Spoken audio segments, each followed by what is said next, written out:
கர்த்தருடைய பரிசுத்த நாமத்திற்கு மகிமை உண்டாவதாக. மீண்டும் இந்த நாளிலும் உங்கள் ஒவ்வொருவரோடும் தியானிக்கும்படியாக ஒரு சிறிய தியானத்தை கர்த்தருடைய கிருபையிலே எடுத்து வந்திருக்கிறேன். இன்றைய நாள் தியானத்தினுடைய தலைப்பு, அறிந்த பிற்பாடு செயற்படாமல் இராதே. அறிந்த பிற்பாடு செயற்படாமல் இராதே. அன்புக்குரியவர்களே, இந்த நாளிலும் இந்த தலைப்பின் பிரகாரமாக நீங்கள் நினைக்கலாம், என்ன காரியத்தை அறிந்த பிற்பாடு நாங்கள் செயற்படாமல் இருக்கக்கூடாது, அல்லது எதை குறித்து நீங்கள் பேச இருக்கிறீர்கள் என்று சொல்லி நீங்கள் பல விதங்களிலே யோசிக்கலாம். அன்புக்குரியவர்களே, நாங்கள் எப்பொழுதுமே இந்த தேவனுக்குள்ளான தியானத்திலே தேவனுக்குரியவைகளைத்தான் நாங்கள் இந்த இடத்திலே தேவனுடைய கிருபையிலே பேசிக்கொண்டு வருகிறோம். ஆகவே இந்த நாளிலும் கர்த்தருடைய பிள்ளைகளே, தேவனுக்குள்ளாக எவைகளை நாங்கள் அறிந்திருக்கிறோமோ, அது செய்யக்கூடாது என்று நாங்கள் அறிந்த காரியங்களை செய்யாமல் இருக்க வேண்டும். அதுவும் ஒரு செயற்பாடுதான். எதை செய்ய வேண்டும் என்று சொல்லப்பட்டு அதை அறிந்திருக்கிறோமோ அதை செய்ய வேண்டும். அன்புக்குரியவர்களே, அதனால்தான் எதை அறிகிறோம், நல்லது என்று அறிகிறோமா, அதன் பிரகாரம் எப்படி நல்லது நாங்கள் எங்களுடைய வாழ்க்கையிலே நன்மைகள் கடந்து வருவதற்கு என்ன காரியங்களை கர்த்தர் சொல்லுகிறார் அல்லது கர்த்தர் சொல்லி இருக்கிறார் என்று நாங்கள் கேள்விப்பட்டிருக்கிறோமோ அல்லது அறிந்திருக்கிறோமோ அதன் பிரகாரம் நாங்கள் செயற்பட வேண்டும். எது தேவனுக்குள்ளாய் எங்களுடைய வாழ்க்கைகளுக்கு ஆசீர்வாதம் இல்லை என்று சொல்லி அறிந்திருக்கிறோமோ, அன்புக்குரியவர்களே, அல்லது கேட்டிருக்கிறோமோ, நாங்கள் அதன் பிரகாரம் செய்யாமல் நாங்கள், அன்புக்குரியவர்களே, அதற்குரிய கிரியைகளை நாங்கள் நடப்பிக்க வேண்டும். செய்யாமல் இருக்க வேண்டும் அல்லது அதன் பிரகாரம் நடக்க வேண்டும். நாங்கள் ஒரு காரியத்தை, எதிரான தேவனுக்கு பிரியமில்லை என்று சொல்லப்படுகிற காரியத்தை செய்யாமல் இருக்க வேண்டும். இது தேவனுக்கு பிரியமில்லை என்று அறிந்த விடயத்தை கூட நாங்கள் செயற்படுத்த வேண்டியது மிகவும் முக்கியம். இல்ல, தேவன் சொல்லி இருக்கிறார் தான், இது செய்யக்கூடாது, இது தேவனுக்கு பிரியம் இல்லை, இது எங்களுடைய வாழ்க்கையில் அது ஆசீர்வாதம் இல்லை என்று சொல்லி அறிந்த பிற்பாடும் நான் அதற்கு எதிராய் செயற்படக்கூடாது. ஆகவே இந்த தலைப்பை நீங்கள் தெளிவாக புரிந்து கொள்ள வேண்டும். அறிந்த பிற்பாடு செயற்படாமல் இராதே. நாங்கள் கூடாத காரியம், இந்த இடத்துக்கு போகாதே என்று கர்த்தர் எங்களுக்கு சொன்னதை அறிந்திருப்போமானால், அன்புக்குரியவர்களே, நாங்கள் அந்த போகாமல் இருப்பதற்கு நாங்கள் எங்களை ஒப்பு கொடுக்க வேண்டும். அதாவது அதுவும் ஒரு செயற்பாடு தான். நாங்கள் செய்யாமல் எங்களுடைய கர்த்தருக்கு எது பிரியமோ அதை செய்வதற்கு நாங்கள் செயற்பட வேண்டியது மிகவும் முக்கியம். ஆகவே அன்புக்குரியவர்களே, நான் இவைகளை குறித்து வேதத்திலிருந்து சில விடயங்களை நான் சொல்லும் பொழுது இன்னும் தெளிவாக புரியும். அதுதான் இந்த தலைப்பு, அறிந்த பிற்பாடும் செயற்படாமல் இராதே. நாங்கள் எதை குறித்து அறிகிறோம்? தேவனுக்குள்ளாக தேவனுடைய பிள்ளைகளே, பல விடயங்களை நாங்கள் அறிகிறோம். ஆமென். ஏனென்றால் ஆண்டவர் சொல்லுகிறார், அறியாத காலங்களை கர்த்தர் காணாதவர் போல் இருக்கிறார். அதனால நாங்கள் அறியாமல் பல விடயங்களை நாங்கள் எங்களுடைய வாழ்க்கையில இதுவரைக்கும் கூட தெரியாமல் இருக்கலாம். எது பிழை, எது சரி, எது தவறு, எது நல்லது என்று சொல்லி நாங்கள் அறியாமல் இருக்கலாம். அதற்கு முரணாக நடக்கலாம்.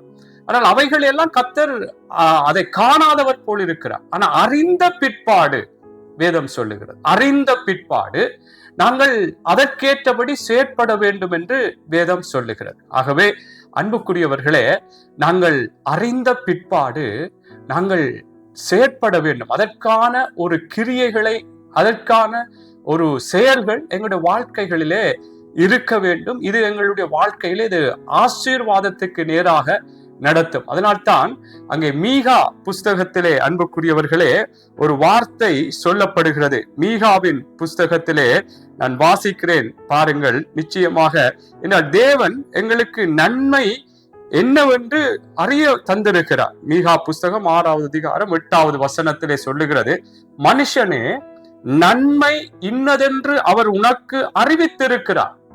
அவர் அறிவித்திருக்கிறார். எது நல்லது, எது பிழையான காரியம், எது தவறான காரியம், எது கூடாத காரியம் என்று கர்த்தர் அறிய தருகிறார். இதிலே சொல்லப்படுகிறது, உனக்கு மனுஷனே நன்மை இன்னதென்று அவர் உனக்கு அறிவித்திருக்கிறார். நியாயம் செய்து இரக்கத்தை சிநேகித்து உன் தேவனுக்கு முன்பாக மனத்தாழ்மையாய் நடப்பது எல்லாம் வேற எண்ணத்தை கர்த்தர் உன்னத்தில் கேட்கிறார் என்று சொல்லி இந்த இடத்திலே மீகா தீர்க்கதரிசி மூலம் கர்த்தர் சொல்லுகிறார். அன்பான சகோதரிகளே, கர்த்தர் எனக்கும் உங்களுக்கும் எது நல்லது, எது நன்மை, எது ஆசீர்வாதத்துக்குரிய வழிகள் என்பதை கர்த்தர் அறிய தந்திருக்கும் பொழுது, அதை நாங்கள் அறிந்திருக்கும் பொழுது அதன் பிரகாரம் நாங்கள் செயற்பட வேண்டும். செயற்படாமல் இருப்போமா இருந்தால் அது எனக்கும் உங்களுக்கு தான் அது ஒரு எங்களுக்கு ஆசீர்வாத குறைவை தரும். அதனால் தான் வேதத்திலே யாக்கோப்பு அப்போஸ்தலன் சொல்லுகிறார், வேதத்தை கேட்டும் அதன்படி நடவாமல் நாங்கள் இருக்கக்கூடாதாம். அப்பொழுது என்ன என்றால், நம்மை நாமே வஞ்சிக்கிறவர்களாய் போய்விடுவோமா. வேதத்தை கேட்டும் அதன்படி நடக்காமல் இருக்கிறவர்கள் எங்களை நாங்களே வஞ்சிக்கிறவர்களாய் இருக்கிறோம், நம்மை நாமே ஏமாற்றுகிறோம் என்றுதான் அந்த வார்த்தையினுடைய பொருளாயிருக்கு. அப்ப நாங்கள் வேதத்தினுடைய நல்ல காரியங்கள், நன்மையான காரியங்கள், ஆசீர்வாதமான விடயங்கள் நாங்கள் ஆசீர்வாதமாக இருப்பதற்கு அறிந்த பிற்பாடு அதன் பிரகாரமாக நாங்கள் செய்யாமல் இருப்போம் என்றால் நம்மை நாமே வஞ்சிக்கிறவர்களாய் இருக்கிறோம் என்று இங்கே வேத பகுதியிலே சொல்லுகிறதை நாங்கள் பார்க்கிறோம். ஆகவே அன்பானவர்களே, நாங்கள் அறிந்த பிற்பாடு கர்த்தர் இதுதான் நன்மை, இதுதான் ஆசீர்வாதத்துக்குரிய வழி, இதுதான் எங்களுடைய வாழ்க்கையை நித்திய ஜீவனுக்குள்ளாய் பரலோக ராஜ்யத்துக்குள்ளாய் நடத்தி செல்லும், இதுதான் ஒரு சமாதானத்துக்குரிய வழி, இதுதான் எங்களுடைய வாழ்க்கைகளிலே எங்களுக்கு முன்பாக இருக்கிற தடைகளை உடைப்பதற்கான வழி, அல்லது இதுதான் கர்த்தரை மகிமைப்படுத்தத்தக்கதான காரியம் என்று கர்த்தர் அறிய தரும் பொழுது, நாங்கள் அதை அறிந்து கொள்ளும் பொழுது, தேவனுடைய பிள்ளைகளை நாங்கள் அதன் பிரகாரம் செயற்பட வேண்டும். இல்ல, அது அறிந்திருக்கிறேன், தெரியும், ஆனா நான் அதன்படி செயற்பட மாட்டேன் என்றால், அன்பானவர்களே, இதிலே நாங்கள் யாக்கோப்பு அப்போஸ்தலன் புஸ்தகத்திலே சொல்லப்படுகிறது போல, வேதத்தை நாங்கள் தேவனுடைய வார்த்தையை கேட்டும் அதன் பிரகாரம் நாங்கள் நடக்கவில்லை என்றால் நம்மை நாமே வஞ்சிக்கிறோம், நம்மை நாமே ஏமாற்றுகிறோம். ஆகவே அன்பானவர்களே, வேதத்திலே பல உதாரணங்களை இன்றைக்கு பார்ப்போம். எப்படி அநேகர் தேவனுடைய காரியங்களை அறிந்த பிற்பாடும் செயற்படாமல் இருந்தார்கள், அவர்கள் எப்படி ஒரு வேதனையான காரியங்களுக்குள்ளே கடந்து போனார்கள் என்பதை நாங்கள் வேதத்திலே பார்ப்போம். நான் சில வார்த்தைகளை உங்களுக்காக வாசிக்க விரும்புகிறேன். முதலாவது யாக்கோப்பு அப்போஸ்தலன் சொல்லுகிறார், யாக்கோப்பு 4:17, ஆதலால் ஒருவன் நன்மை செய்ய அறிந்தவனாய் இருந்தும் அதை செய்யாமற் போனால் அது அவனுக்கு பாவமாயிருக்கும். இப்ப இங்கே சொல்லுகிறார், ஒருவன் நன்மை செய்ய அறிந்தவனாயிருந்தும், இவருக்கு நன்மை தேவை, இவருக்கு நன்மை செய்ய வேண்டும், அவர் சரியான கஷ்டத்துல இருக்கிறார், இப்படியாக நாங்கள் எல்லாரும் இலகுவாய் புரிந்து கொள்ளத்தக்கதாக இதை நான் சொல்லுகிறேன். அப்ப அவருக்கு நான் நன்மை செய்ய அறிந்தவனாய் இருந்தும் அதை நான் செய்யாமற் போவேனாகில் அது நமக்கு பாவம் என்று சொல்லும். அப்படின்னா நான் எனக்கு தெரியுது, நான் இதை அவருக்கு நன்மை செய்ய வேண்டும் என்று நான் அறிந்திருக்கிறேன், நான் அந்த நன்மையை செய்யாமற் போகும் பொழுது அது நமக்கு பாவம். அதான் சொல்ல, அறிந்திருந்தும் தேவனுக்குள்ளாய் நன்மை செய்ய வேண்டும் என்று நாங்கள் அறிந்திருந்து எப்படி, எது நன்மை? வேதத்திலே பல காரியங்கள் சொல்லப்படுகிறது. வேதத்திலே அங்கே ஜெபம் என்பது கர்த்தருக்கு அங்கே பிரியமும் நன்மையுமான ஒரு காரியம் என்று சொல்லி தீமோத்தேயு புஸ்தகத்திலே நாங்கள் வாசிக்கிறோம். அப்ப ஜெபம், மற்றவர்களுக்காய் ஜெபிப்பது, ஒரு கஷ்டத்திலே, ஒரு வேதனையிலே, ஒரு போராட்டமான இக்கட்டான சூழ்நிலையில் இருக்கும் பொழுது அவர்களுக்காக நாங்கள் ஒரு நன்மை செய்ய வேண்டும். போய் ஒரு ஆறுதல் சொல்லலாம், அல்லது எல்லாவற்றுக்கும் மேலாக நாங்கள் ஜெபிக்கலாம்.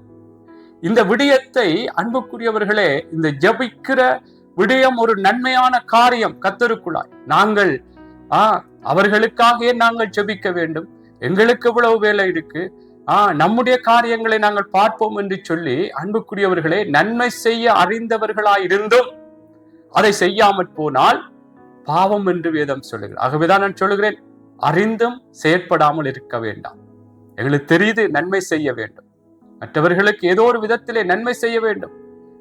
ஒருவர் கஷ்டப்படுகிறார், ஒருவருக்கு உதவி தேவை, தெரியுது, நன்மை செய்யத்தக்க அந்த திராணி இருக்கும் பொழுது நாங்கள் செய்யாமல் போகக்கூடாது. எங்களுக்கு திராணி இருக்கும் பொழுது ஒருவரை வாகனத்தில் ஏற்றி கொண்டு போய் அவரை அவர் போகிற இடத்தில் கொண்டு போய் விடக்கூடிய ஒரு நன்மை திராணி இருக்குமா இருந்தால் நாங்கள் செய்ய வேண்டும். அன்பானவர்களை தான் அறிந்திருந்தும் நாங்கள் பிறகு மனம் வருந்தக்கூடாது. நான் இப்படி அந்த சவுனுக்கு நன்மை செய்திருக்கலாம், சாப்பாடு வேண்டி கொடுத்திருக்கலாம், 2 வார்த்தை ஆறுதலாய் கதைத்திருக்கலாம், ஜெபித்திருக்கலாமே, நான் நான் விட்டு விட்டேன் அந்த பிழையை என்று சொல்லி நாங்கள் பிறகு மனம் வருந்தக்கூடாது. ஆகவேதான் நன்மை செய்ய அறிந்திருந்தும் அதை செய்யாமல் போவோமாகில் அது பாவம். ஆகவேதான் அறிந்திருந்தும் செயற்படாமல் இருக்க வேண்டாம். அதற்கு எதிராக செயற்படக்கூடாது. நாங்கள் அறிந்த காரியத்துக்கு அதற்கேற்றாற் போல நாங்கள் நடக்க வேண்டும். ஆமென். பாருங்கள், இன்னொரு வார்த்தையை நான் வாசிக்கிறேன். ரோமர் 1:21 பாருங்கள். அவர்கள் தேவனை அறிந்தும் அவரை தேவனென்று மகிமைப்படுத்தாமலும் ஸ்தோத்தரியாமலும் இருந்து தங்கள் சிந்தனைகளினாலே வீணரானார்கள்.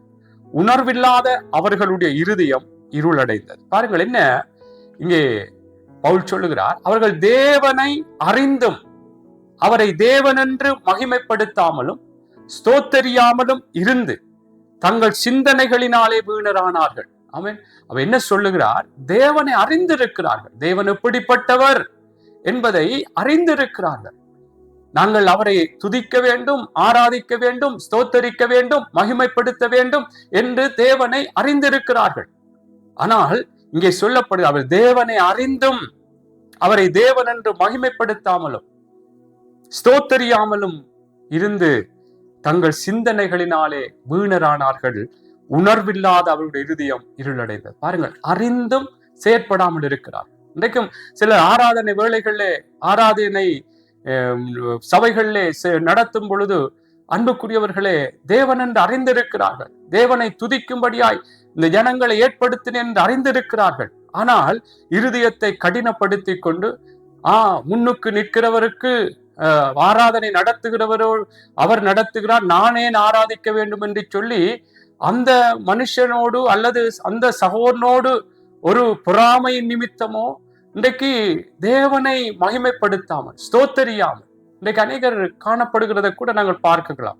ஆகவே நான் இது ஒரு உதாரணமாய் சொல்லுகிறேன். இன்றைக்கு நீங்கள் எப்படிப்பட்ட சூழ்நிலையில் இருக்கிறீர்கள்?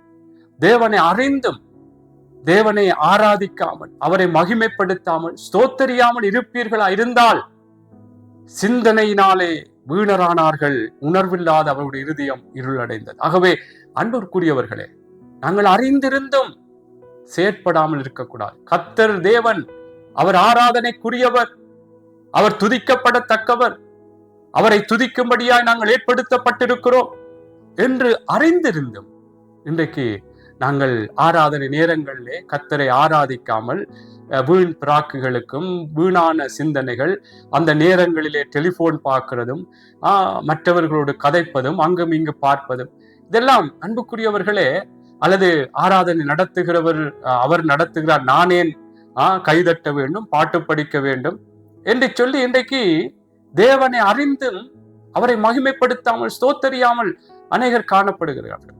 அப்ப இது தேவனுடைய பிள்ளைகள், இது தேவனுடைய பிரியம் இல்லை. இதனாலே எங்களுடைய வாழ்க்கைகளுக்குள் தான் இருள் கடந்து வரும். ஆமென்.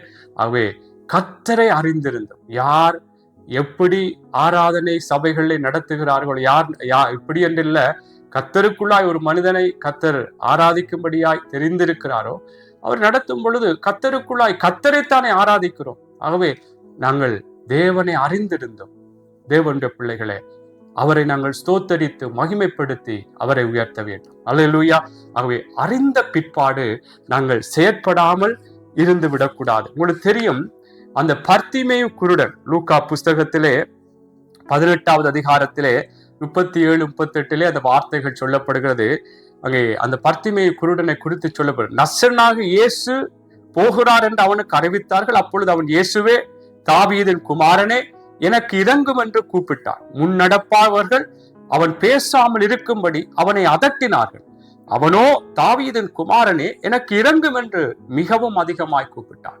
பாருங்கள், அங்கு இயேசு அந்த வழியாய் போகிறார் என்று அவன் கேள்விப்பட்ட பொழுது, அறிந்த பொழுது அந்த இயேசுவை நோக்கி அன்புக்குரியவர்களே, அவன் கூப்பிட்டான் என்று சொல்லப்படுகிறது. தாவீதின் குமாரன். அப்ப பாருங்க, அறிந்த பிற்பாடு இயேசு எப்படிப்பட்டவர் என்று அவனுக்கு தெரிந்திருக்கிறது. அந்த வழியாய் அவர் போகிறார் என்று அறிந்த பிற்பாடு அவன் அமைதியா இருக்கவில்லை. நேசனாகிய இயேசுவே, எனக்கு இரங்கும் என்று சொல்லி கூப்பிட்டான். அங்கே அவனை தடை பண்ணினார்கள். ஆனாலும் அவன் அதை பார்க்கிலும் அதிகமாய் கூப்பிட்டான். அன்பானவர்களே, நாங்கள் அறிந்த பிற்பாடு, தேவனை குறித்து அறிந்த பிற்பாடு, நாங்கள் தேவன் என்ன சொல்லுகிறார் என்று அறிந்த பிற்பாடு, தேவனுடைய வழிகளை அறிந்த பிற்பாடு, நாங்கள் அதன் பிரகாரம் செயற்படாமல் இருந்து விடக்கூடாது. நாங்கள் ஆரம்பத்திலே பார்த்தோம், நன்மை செய்ய அறிந்தவனாயிருந்தோம், அதை செய்யாமல் போனால் பாவம். கர்த்தருக்குள்ளாய் சொல்லப்படுகிறது. எது நன்மை? ஜெபம், நன்மையான காரியம். கர்த்தருக்குள்ளே பல நன்மையான விடயங்கள் இருக்கிறது. அவைகளை செய்யாமல் போகும் பொழுது அறிந்திருக்கிறோம், இது நன்மை, இது நல்ல காரியம். அறிந்த பிற்பாடும் நாங்கள் செய்யாமல் அதை ஏனோ தானோ என்று அலட்சியப்படுத்திவிடும் என்றால் அது பாவம். அது எங்களுக்கு ஆசீர்வாதத்தை கொண்டு வராது. இங்கே தேவன் என்று அறிந்தும் தேவனை ஸ்தோத்தரியாமல் மகிமைப்படுத்தாமல் இருக்கிறவருடைய இருதயம் இருளடைந்தது என்று பார்க்கிறோம். அன்பானவர்களே, பாருங்கள், இன்னும் சில வேதத்திலே சில சம்பவங்களை நான் உங்களை சொல்லுகிறேன்.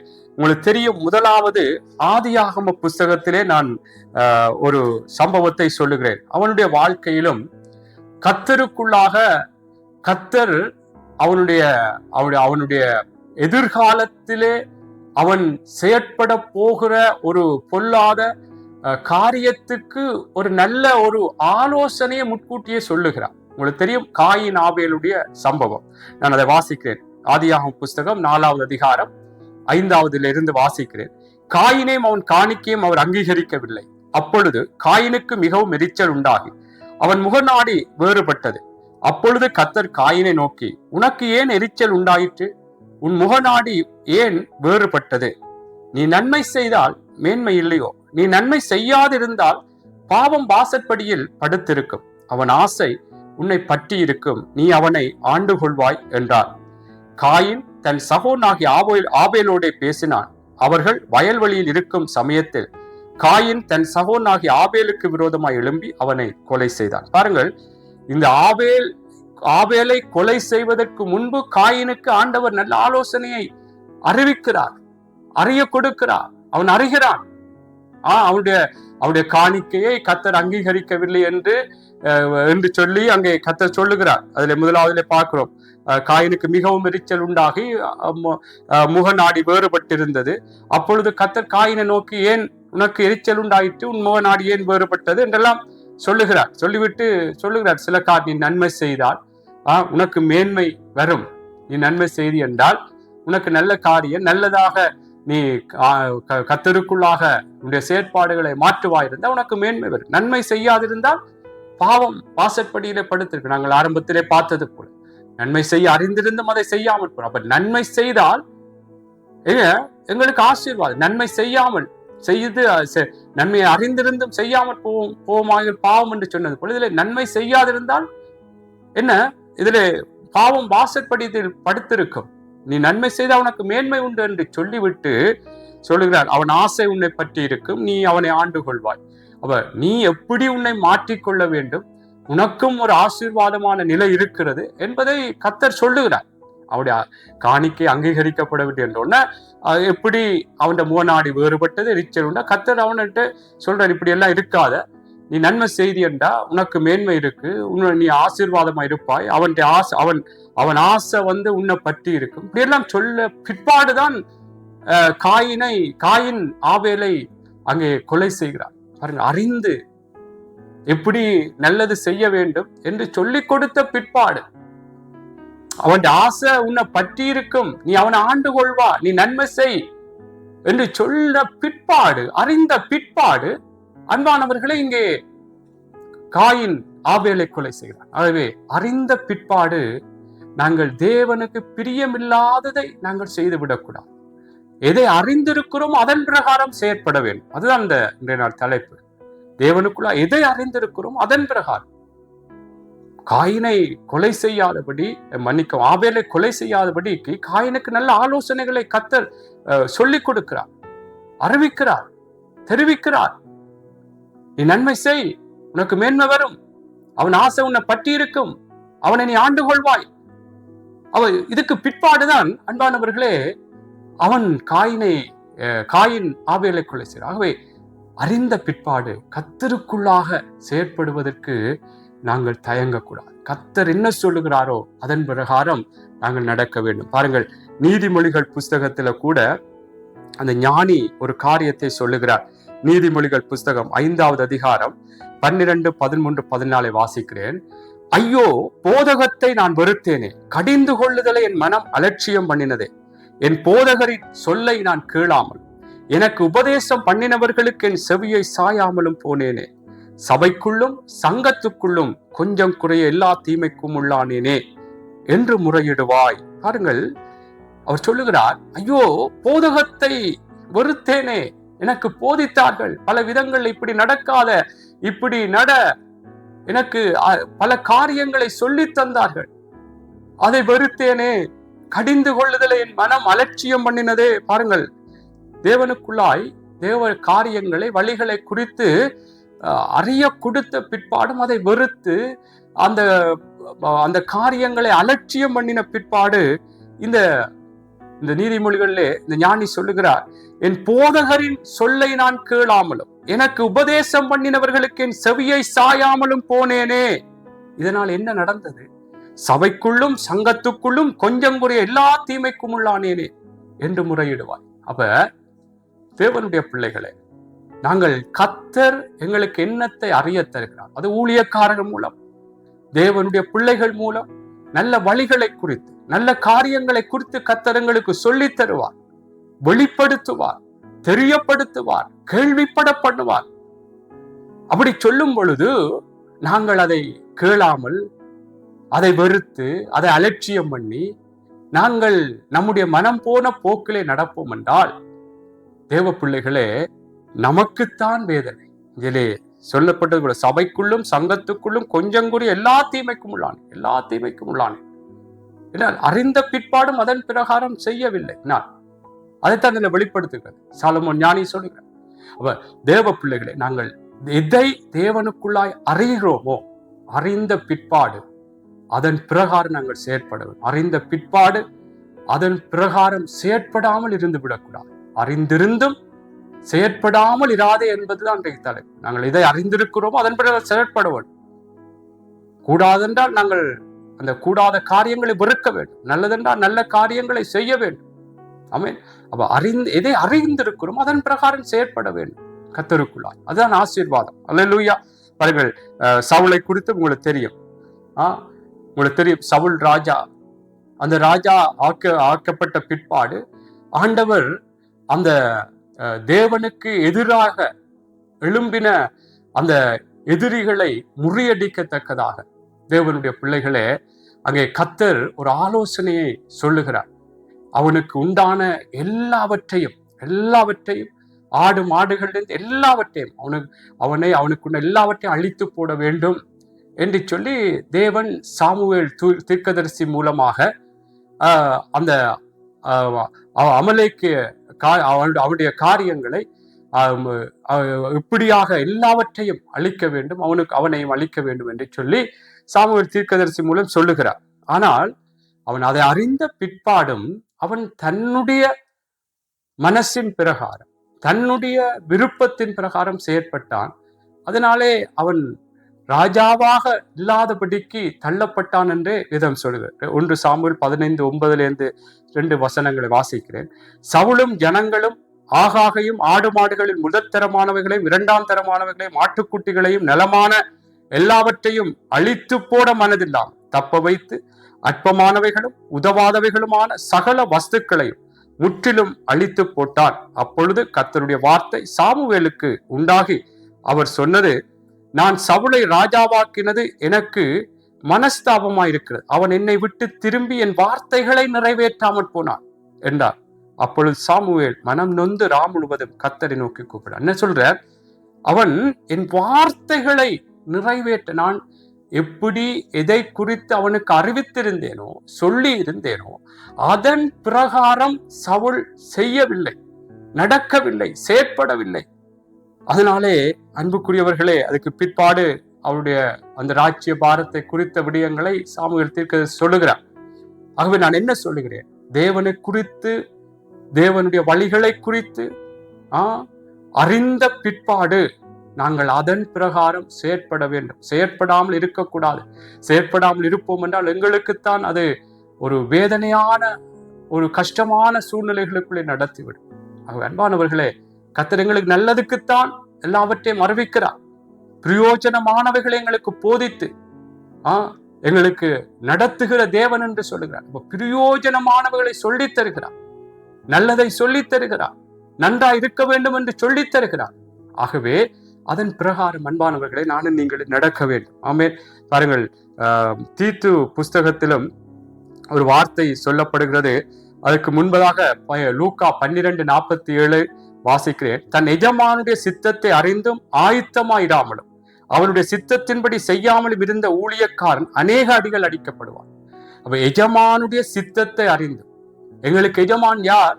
தேவன். தேவனுடைய சித்தம், தேவனுடைய வழிநடத்தலை அறிந்தும் அதன் பிரகாரம் நாங்கள் செயற்பட வேண்டும் என்று சொல்லப்படுகிறது. ஆமென். தேவனுடைய பிள்ளைகளை அதேதான் தீத்துவிலும் சொல்லப்படும். அவர்கள் தேவனை அறிந்திருக்கிறோம் என்று அறிக்கை பண்ணுகிறார்கள், கிரியைகளினாலும் அவரை மறுதலிக்கிறார்கள். அவர்கள் அருவருக்கப்படத்தக்கவர்களும் கீழ்ப்படியாதவர்களும் எந்த நற்கிரியை செய்ய ஆகாதவர்களுமாய் அப்ப தேவனை அறிந்திருக்கிறோம் என்று சொல்லி கிரியைகள் ஆரம்பத்திலே பார்த்தோம். தேவன் என்று அறிந்தும் அவரை ஸ்தோத்தரியாமலும் மகிமைப்படுத்தாமலும் இருக்கிறவர்களுடைய இருதயம் இருளடைந்தது, சிந்தனையினாலே வீணரானார்கள். அவ இங்கேயும் சொல்லப்படுகிறது, தேவனை அறிந்திருக்கிறோம் என்று அறிக்கை பண்ணுகிறார்கள், கிரியைகளினாலே அவர்கள் விரோதமாக செயற்படுகிறார்கள். அன்பானவர்களே, இந்த நாளிலும் இந்த செய்தி எனக்கும் உங்களுக்கும் வருகிற நாட்களில் எதையெல்லாம் தேவனுக்குள்ளாய் அறிந்திருக்கிறோம், எது நன்மை, எது தீமை, எது பிழை, எது சரி, எது தவறு, எது கர்த்தருடைய வழி நடத்தல் என்பதெல்லாம் உவ்வளவுத்துக்கு அறிந்திருக்கிறோம், அதன் பிரகாரம் செயற்படும். பொய் சொல்லக்கூடாதா, மற்றவர்களை ஏமாற்றக்கூடாதா, பரிசுத்தமா இருக்க வேண்டும், வாக்குவாதம் பண்ணக்கூடாது.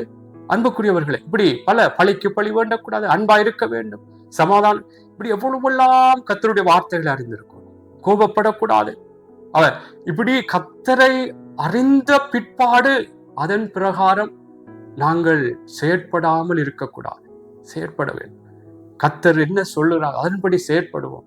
கர்த்தர் நிச்சயமா என்னை உங்களை ஆசீர்வதிப்பார். என்றால் நான் ஆரம்பத்திலே சொன்னது போல அறியாத காலங்களை நாங்கள் அறியவில்லை என்றால் எங்களுக்கு தெரியாது எது பிழை, எது சரி, எது கர்த்தர்ட்ட சித்தம். ஆனால் இப்ப சொல்லி தரும் பொழுது மீகாலை பார்த்தது, மனுஷனே உனக்கு நன்மை இன்னதென்று அறிய தந்திருக்கிறார், அறிவிக்கிறார். இது நன்மை, இது கூடாது, இது பிழை, சரி என்று அறிய தரும் பொழுது, எங்களுக்கு சொல்லி தரும் பொழுது, அது வெளிப்படுத்தும் பொழுது, அன்புக்குரியவர்களே, நாங்கள் அதன் பிரகாரம் செயற்பட வேண்டும். ஆமென்.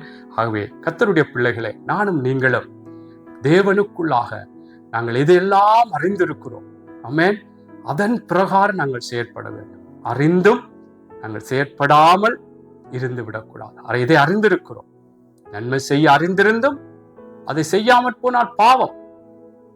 என்னென்ன நன்மைகள், ஜெபம் என்பது மிகவும் முக்கியம், அது ஒரு நன்மை என்று தீமோத்தேயுவிலே சொல்லப்படுகிறது. ஆமென். ஜெபம் மற்றவர்களுக்காய் ஜெபிக்கிறது, அது தேவனுக்கு முன்பாக அது பிரியமும் நன்மையும் என்று சொல்லப்படுது. அந்த நன்மையை நாங்கள் செய்யாமல் போகும் பொழுது, இப்படி பல உதவிகளையோ என்ன காரியங்களா இருந்தால் நன்மை, இதெல்லாம் நன்மை என்று நாங்கள் பார்க்கிறோம் கர்த்தருக்குள்ளாக. அன்புக்குரியவர்களே, தேவனுடைய வழிகள் என்னெல்லாம் எங்களுக்கு சொல்லப்படுகிறதோ, தேவனுடைய சித்தத்தை அறிந்தும் அதை செய்யாமல் போகும் பொழுது எப்படியெல்லாம் ஒரு கஷ்டமான நிலைகளுக்குள்ளே போவீர்கள் என்று வேதம். ஆகவே அறிந்திருந்தும் அதன் பிரகாரம் நாங்கள் செயற்படாமல் இருக்கக்கூடாது, செயற்பட வேண்டும். ஆமென். ஆகவே நிச்சயமாய் தேவ பிள்ளைகளே, நானும் நீங்களும் பரிசுத்த ஆவியானவர் வரும் நாட்களிலே தேவனுக்குள்ளாய் அறிந்திருக்கிற, தெரிந்திருக்கிற, கேள்விப்பட்டிருக்கிற தேவனுடைய காரியங்கள், வழிகளை நாங்கள் பற்றி நடப்போம். கர்த்தர் என்னையும் உங்களையும் ஆசீர்வதிப்பாராக. ஆமென், ஆமென், ஆமென்.